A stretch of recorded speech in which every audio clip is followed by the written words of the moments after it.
satunya adalah dari sifat fisika. Sifat fisika kimia itu adalah karakteristik dari si zat aktifnya. Jadi misalnya dia larut air, maka cara pembuatannya dia harus dilarutkan dalam air. Kalau dia larut minyak, berarti dilarutkan dalam sediaan tidak air. Cari sediaan cari pelarut yang lain. Itu kalian harusnya bisa merancangnya dan bikin cara kerjanya disesuaikan dengan sifat fisika kimia dari baik zat aktifnya maupun excipientnya.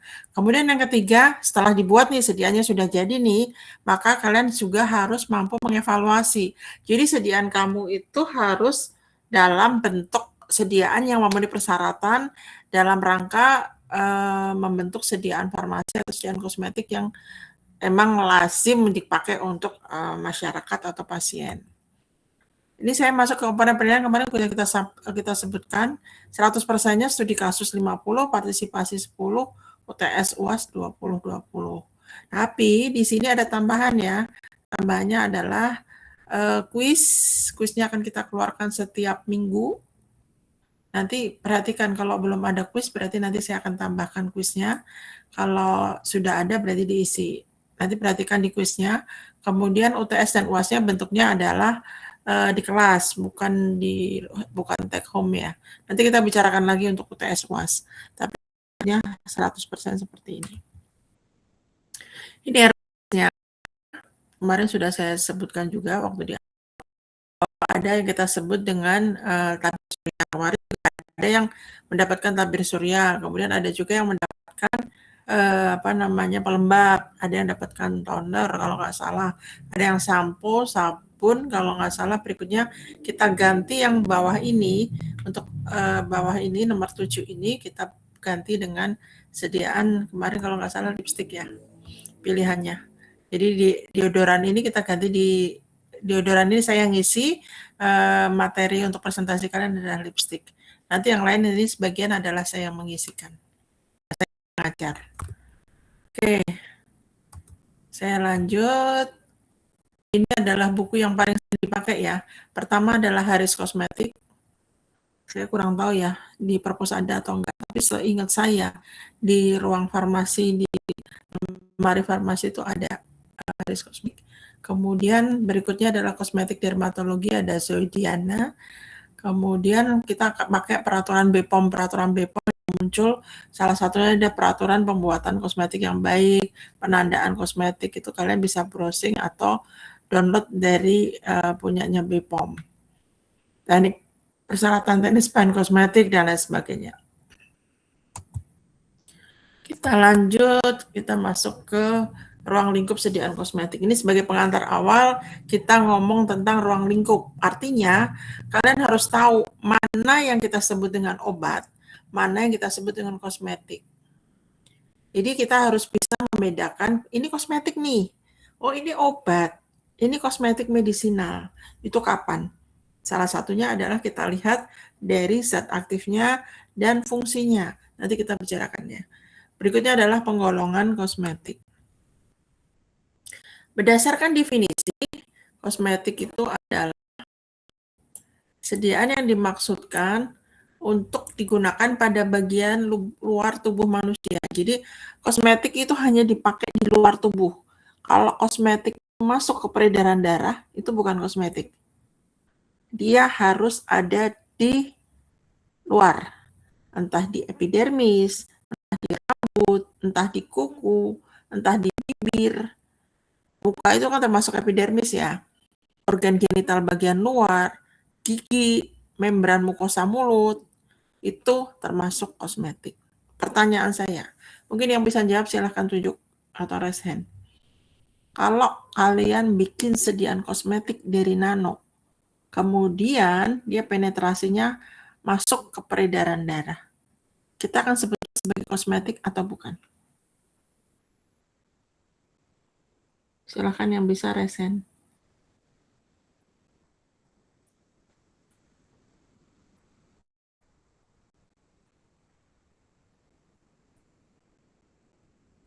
Nggak ada yang jawab.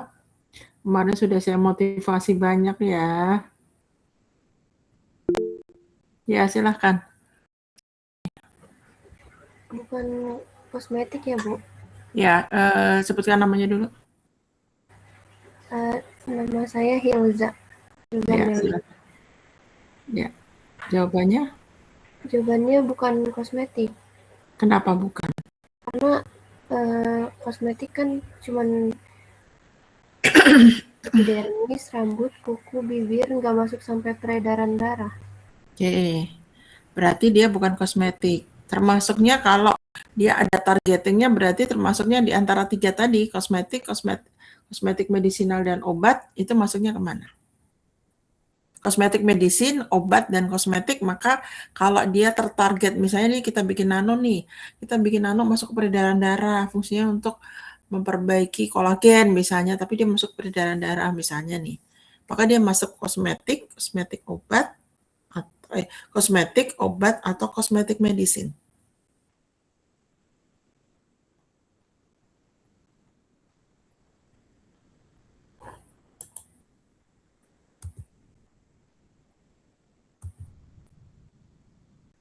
Ini jawabannya. Ada di sini ya. Nanti kita sampai ke sini. Nanti saya terangkan kalau dia kapan kosmetik medisin, kapan obat, kapan kosmetik. Oke, terima kasih. Tapi siapa tadi namanya? Hilza, Bu. Hilza. Oke. Sekarang saya masuk ke tadi kan masih sampai ke bagiannya ya, bagian luar pokoknya. Dia fungsinya sekarang. Fungsinya kosmetik itu untuk apa? Bukan untuk mengobati. Kalau dia kalau dia menghambat enzim tirosinase sehingga tidak terjadi hiperpigmentasi, maka itu kosmetik atau bukan? Ada yang tahu? Kan ada nih pencerah. Salah satu pencerah tuh kerjanya salah satunya di stratum yang paling bawah, basalis misalnya. Dia di situ ada enzim tirosinase yang salah satunya adalah membuat proses yang disebut dengan terbentuknya melamin yang warna terjadi bintik-bintik hitam pada muka gitu ya, flek-flek hitam pada muka.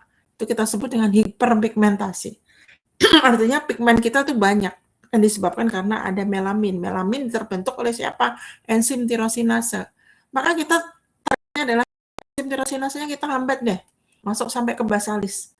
Maka dia termasuk kosmetik, obat, atau kosmetik medisin. Ada yang bisa?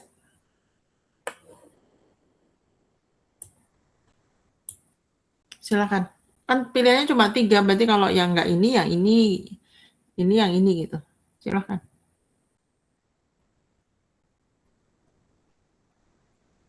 Ayo,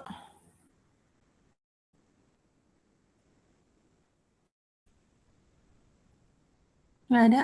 Nggak ada yang bisa jawab. Tetap jawab.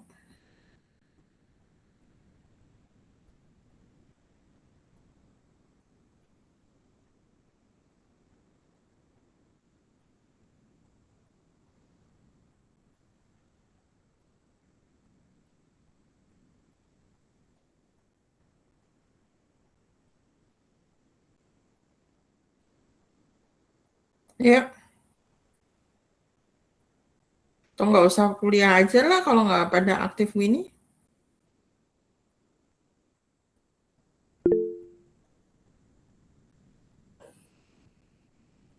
Rahma, silakan. Siapa Ma ya? iya, Benar ya? masih termasuk kosmetik gak, Bu? Soalnya kan nggak masuk ke pembuluh darah. Masih kosmetik. Tapi dia punya target tadi. Kan tidak hanya membersihkan, mewangikan, mengubah, dan sebagainya. Yang ini berikutnya siapa nih? Nabila. Silakan Nabila. Termasuk ke golongan obat, Ibu. Golongan obat. Tadi Rahma bilangnya kosmetik, si Nabila bilangnya obat. Siapa yang mau menjawab kosmetik medisin sekarang?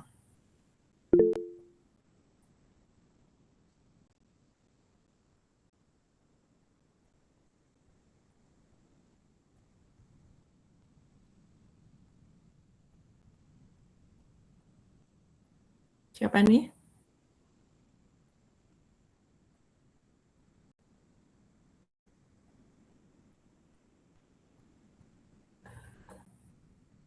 Nabila Aryani. Iya, Ibu. Kalau menurut saya itu masuk ke kosmetik medicine.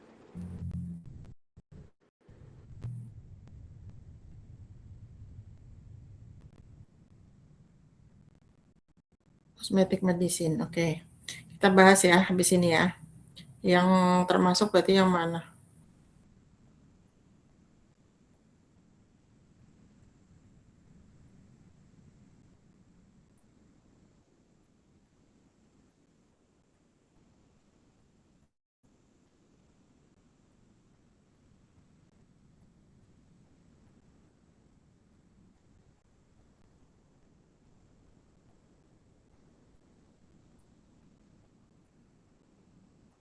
Oke, lanjut. Masuk ke sini ya berarti ya. Kelihatan ya tabelnya ya? Kebaca tulisannya nggak? Terbaca, Terbaca, Ibu. Ibu. Oke. Sekarang kalau dari sini kira-kira jawabannya mana? Siapa yang bisa berargumen ke saya?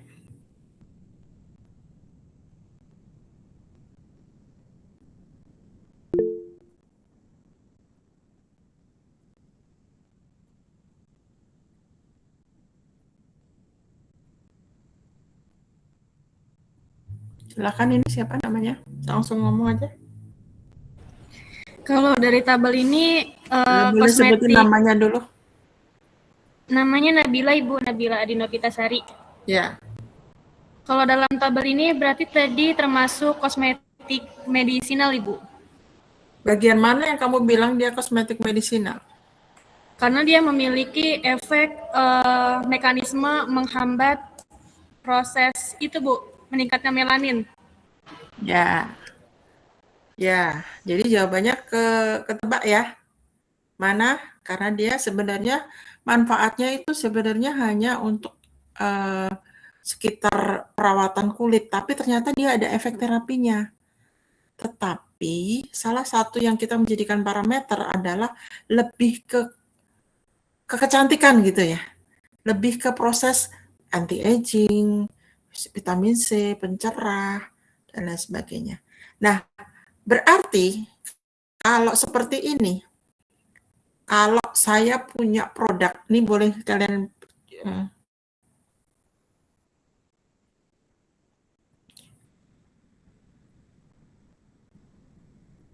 bentar, saya jawab WA penting soalnya.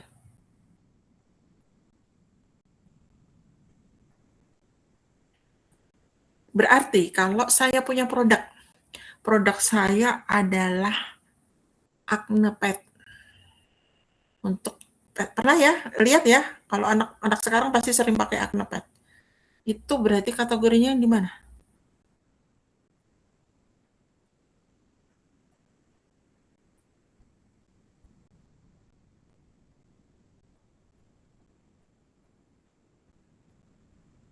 Kosmetik kah? Obat kah? Kosmetik medicine.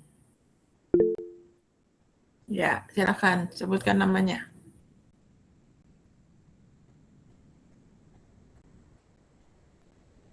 Siapa nih? Ajeng Ayu, Ibu. Ya, silakan Ajeng. Masuknya itu ke kosmetik bukan, Ibu? Kosmetik biasa, yang kiri. Iya. Karena alasannya? Dia di permukaan kulit doang, Ibu, nggak masuk ke peredaran darah. Tidak masuk ke peredaran darah. Kita lihat. Kosmetik medicine emang ada tulisannya masuk ke peredaran darah nggak?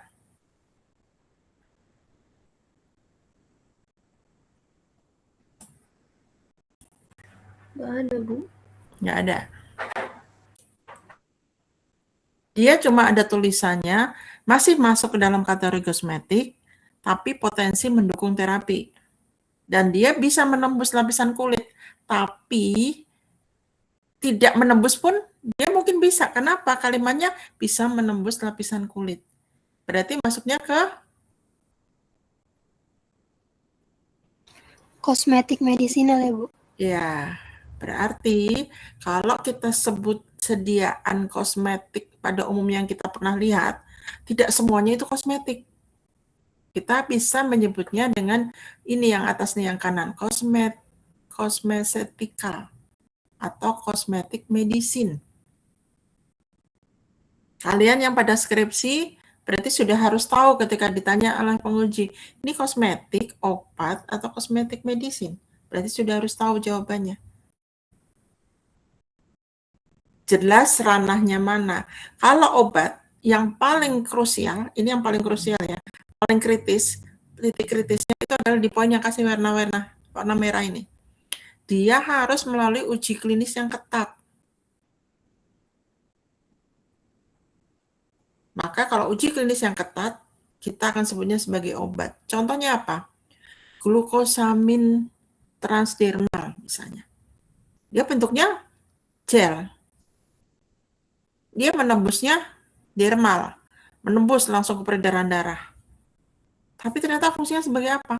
Dia meningkatkan glukosamin pada daerah-daerah tertentu. Misalnya lutut nih, untuk pasien-pasien yang rematik dan lain sebagainya, lututnya nyeri, maka diinput glukosamin dengan cara seperti itu. Maka dia kategorinya adalah obat, walaupun bentuknya adalah gel, emol gel misalnya.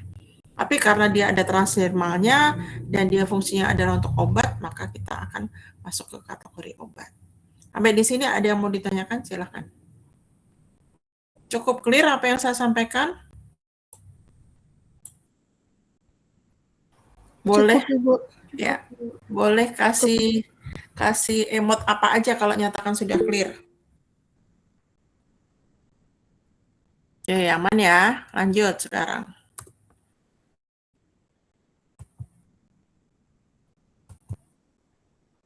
Nah, sekarang pembagian sediaan kosmetik berdasarkan bahan. Pertama, ada yang kita sebut golongan 1. Golongan 1 itu yang apa? Yang digunakan untuk satu bayi. Semua yang digunakan untuk bayi, dia masuk golongan 1. Biasanya bayi itu hipoalergenik. Sering ya dengar hipoalergenik. Artinya alergennya tidak banyak yang menyebabkan alergi. SLS tidak boleh. Kemudian kalau dia pakai sabun, berarti sabunnya tidak begitu banyak busanya. Kemudian tidak mengiritasi kulit, karena kulit bayi itu sangat sensitif, lembut. Tidak menyebabkan incompatible dengan alat dan bahan yang dipakai oleh si bayi, karena bayi itu masih pakai hal-hal yang kadang pakai diapers, pakai hal-hal yang lain yang tidak dipakai orang dewasa. Kedua, B, sekitar mata, rongga mulut. Itu kenapa? Karena dia sensitif. Mukosa lainnya. Biasanya sediaan kosmetik ini yang sekitar mata dan lain sebagainya kita akan kategorikan disediaan steril, tetes mata, salep mata dan lain sebagainya. Tapi yang fungsinya hanya untuk kosmetik ya, misalnya nih daerah-daerah bawah kulit itu ya, eye cream gitu ya, itu masuk ke golongan 1. Yang C, kosmetik yang mengandung bahan dengan persyaratan kadar dan penandaan. Ini kenapa saya kasih warna gelap, di bold. Ini yang akan saya masukkan ke forum. Jadi nanti diskusikan kosmetik yang mengandung bahan dengan persyaratan kadar dan penandaan itu apa. Nanti saya buka forum, masukkan ke situ. Kenapa kita harus tetap pakai forum? Karena di pertemuan genap, pertemuan online itu absen selain dari Zoom adalah ditarik dari e-learning dan ditarik dari Siakat. Jadi mau nggak mau saya harus buka forum. Nanti kita buka, waktunya seminggu, jadi tidak ada alasan kamu tidak ada sinyal. Kemudian yang D, kosmetik yang mengandung bahan dan fungsinya belum lazim. Belum lazim itu ya memang secara penelitian belum banyak, atau memang belum ada di pasaran, belum ada. Belum diketahui keamanannya, belum diketahui manfaatnya. Ini masuk di golongan 1. Oke, sekarang yang kedua, adalah kosmetik yang tidak termasuk golongan 1. Artinya, kosmetik dipakai orang dewasa itu masuk di golongan 2. Berikutnya, klasifikasi kosmetik berdasarkan fasilitas produksinya. Karena di dalam proses produksi itu biasanya terbagi 2 golongan. Industri kosmetiknya itu ada yang golongan A dan golongan B. Nah, yang golongan A itu adalah industri kosmetik golongan yang dapat membuat semua bentuk jenis sediaan kosmetik. Jadi mau sediaan kosmetik yang bentuknya inhaler, bentuknya pakai tube, bentuknya sediaannya adalah spray dan lain sebagainya yang susah-susah gitu ya, yang kita harus butuh pengamatan yang banyak, itu masuk di kategori golongan A. Jadi membuat semua bentuk dia bisa. Tapi kalau golongan B, sediaan kosmetiknya tertentu dan biasanya penanggung jawab teknisnya hanya TTK, bukan lagi apoteker. Nah, hati-hati di sini, industri ada A, ada B. Artinya, kalian yang seperti saya sampaikan di minggu lalu, jangan terpengaruh oleh influencer. Kalian calon apoteker, kalian bisa baca ingredient, kalian bisa baca formula, kalian bisa menganalisa formula. Maka pilihlah kosmetik yang aman dan diedukasi teman-temannya. Jangan gara-gara influencernya banyak, gitu, pengikutnya banyak, kemudian dipilih industri kosmetik yang itu. Padahal influencer itu kadang-kadang dia nggak punya industrinya, dia maklon, masuk ke industri yang lain. Ini lanjutannya, Peraturan BPOM nomor 8 tahun 2021 yang masuk bentuk dan jenis sediaan kosmetik tertentu yang dapat diproduksi dalam golongan B itu adalah kosmetik bayi, sekitar mata, kosmetik yang mempunyai fungsi sebagai anti jerawat, pencerah kulit, tabir surya, chemical peeling atau pewarna rambut, dan yang memerlukan teknologi tinggi dapat berupa aerosol dan serbuk compact. Itu dilarang diproduksi di golongan B. Berarti dia adanya di golongan A. Golongan A tadi adalah yang dia bisa memproduksi semua kosmetik. Nah, di ruang lingkup sediaan kosmetik. Ada yang kita sebut dengan personal care. Ini masih kosmetik ya, berarti bukan kosmetik medicine. Ada yang kita sebut dengan personal care, ada yang dekoratif. Personal care itu apa? Ya dia sebenarnya fungsinya hanya untuk memaintain badan, memaintain muka, memaintain kulit. Kalau dekoratif, itu sebenarnya lebih ke arah menambah cantik kalau dekoratif. Kalau personal care itu ya semacam skincare. Ada pelembab, sabun, pembersih muka, UV protektif atau sunblock, kemudian untuk anti aging, kosmetik bayi itu personal care. Kalau dekoratif itu sebenarnya dia bukan untuk personal care, dia bukan untuk memperbaiki tekstur kulit dan lain sebagainya, dia hanya untuk mempercantik. Sebenarnya bisa lipstick itu masuk di personal care. Contoh, lip cream yang ada vitaminnya misalnya, itu personal care juga. Tapi pada umumnya yang dekoratif ini adalah lipstick, blush on, eyeshadow, warna rambut, itu dekoratif. Dia tidak punya fungsi selain untuk mempercantik, memperindah, membuat si manusianya ini lebih cantik dibandingkan tanpa menggunakan kosmetik tersebut. Ini yang kiri yang personal care, yang kanan adalah yang dekoratif. Nah, sekarang kita masuk di bentuk sediaan kosmetik konvensional. Ada yang pertama, ini sebenarnya kalau kita lihat dalam bentuknya, maka ini bentuk-bentuk yang lazim pada sediaan pada umumnya di sediaan semi-solid ya. Ada larutan, ada semi-solid. Jadi semi-solid dan liquid itu kan kita sebut dengan semi-solid dan larutan. Kemudian ada yang padat. Contohnya kalau padat ya serbuk compact, serbuk tabur, lipstick, apalagi ya. Yang pokoknya bentuknya padat gitu ya. Kalau semi solid ya gel, krim, pasta, salep, tapi semi solid itu kosmetik itu jarang yang bentuknya salep. Kemudian kalau larutan lebih banyak lagi. Kalau di larutan kita mengenal emulsi, suspensi, itu ya. Oke, kemudian yang terakhir adalah yang kita sebut dengan mikro dan nanopartikel. Ini sebenarnya kategorinya bukan konvensional. Ini masuknya sudah ke high tech karena di dalam prosesnya kita menggunakan karier atau vesikel untuk membawa ke targeting. Yang pertama adalah liposom, neosom, mikroemulsi, mikrokapsul. Nah, ini bisa jadi inskripsi nih. Liposom, neosom, mikroemulsi, nanoemulsi, mikrokapsul, solid lipid nanopartikel, nanolipid karier dan lain sebagainya, itu bisa dibuat dalam bentuk bentuk skripsi yang dikembangkan menjadi sediaan kosmetik yang high tech. Jadi selama ini memang kosmetik harus high tech. Kenapa? Kalau konvensional akan kalah dengan kosmetik-kosmetik yang lainnya. Untuk review back skin ini besok saya akan bahas di pertemuan 3 kulitnya. Jadi besok pertemuan ketiga saya akan ngomongin tentang kulit semuanya, bagaimana si kulit ini si obat ini bisa penetrasi ke kulit, bagaimana caranya itu nanti di pertemuan ketiga. Oke, yang pertemuan ini saya mau buka review dulu. Saya mau bertanya.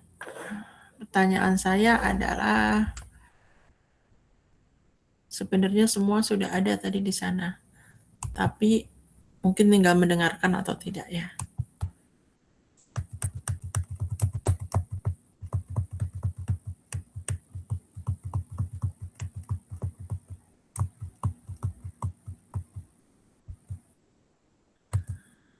Saya masuk ke, nggak usah sama persis, tapi ininya aja, apa namanya,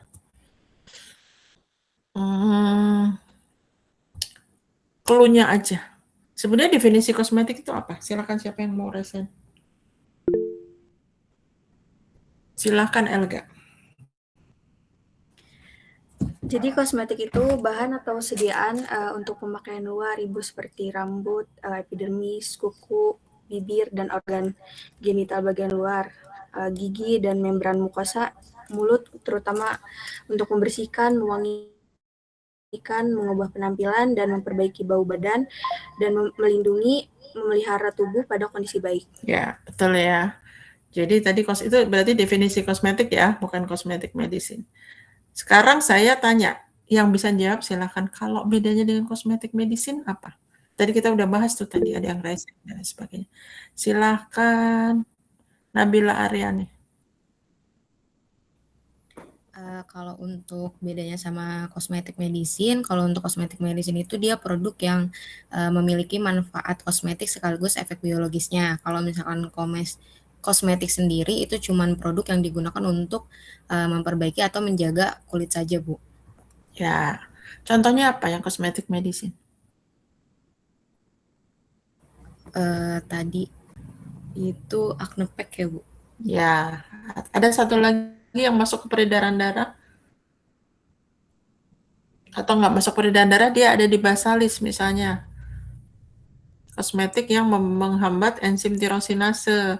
Misalnya nih, dia klaimnya adalah pencerah wajah gitu ya. Dia udah tidak lagi sebagai kosmetik. Kenapa? Ya dia ada proses kan. Pigmennya harus dihilangkan dulu, hiperpigmentasinya. Itu berarti masuknya di kosmetik medicine. Oke, terima kasih Nabila. Berikutnya, industri kosmetik ada 2. Yang pertama apa? Yang pertama dulu deh. Ya, silahkan Rahma. Yang pertama ada industri kosmetik golongan A. Jadi dia itu industri kosmetik yang dapat membuat semua bentuk dan jenis sediaan dan punya apoteker sebagai penanggung jawab teknis, Ibu. Oke, betul ya. Kemudian yang satu lagi, silahkan siapa yang bisa jawab?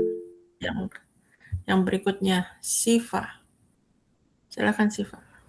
Yang berikutnya ada industri kosmetik golongan B. Jadi itu industri yang hanya beberapa saja memproduksi kosmetiknya Ibu. Dan penanggung jawabnya itu TTK. Ya, betul ya. Penanggung jawabnya adalah TTK. Oke, pertanyaan terakhir sekarang. Yang tidak boleh diproduksi oleh industri kosmetik golongan B itu apa? Siapa nih? Oh, yang nomor 1 dulu ya. Kan ada 4 ini. Boleh nanti saya panggil yang berikutnya. Emiliana. Kosmetik bayi, Ibu. Ya, oke. Kosmetik bayi. Berikutnya, Ariza. Yang kedua apa? Kosmetik yang digunakan di sekitar mata, rongga mulut, atau membran mukosa. Oke. Berikutnya, Larasati. Kosmetik yang mengandung bahan yang memiliki fungsi sebagai anti jerawat, pencerah kulit, tabir surya, chemical peeling, atau pewarna rambut, Ibu. Ya, betul. Yang terakhir, Saskia.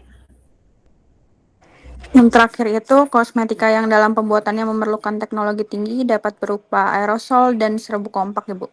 Ya, berarti itu harus di industri yang mana tuh, Saskia? Industri kosmetik golongan mana, Saskia? Medisin nggak sih, Bu? Enggak, ada 2 tadi industri kosmetiknya, berarti dia masuk industri Golongan kosmetik A. mana? Oh, golongan A, Bu. Ya, oke. Oke, berarti pada perhatiin ya, walaupun kita online. Oke, terima kasih untuk hari ini, cukup. Kita kasih pengantar dulu seperti itu, supaya kalian juga tidak langsung masuk ke yang lain-lain. Arisa, kenapa? Maaf Ibu, kepencet. Oh, oke. Baik, terima kasih untuk hari ini. Kalau ada yang mau ditanyakan, silahkan. Ada?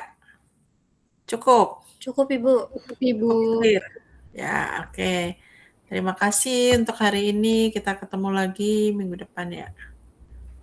Terima kasih, Bu.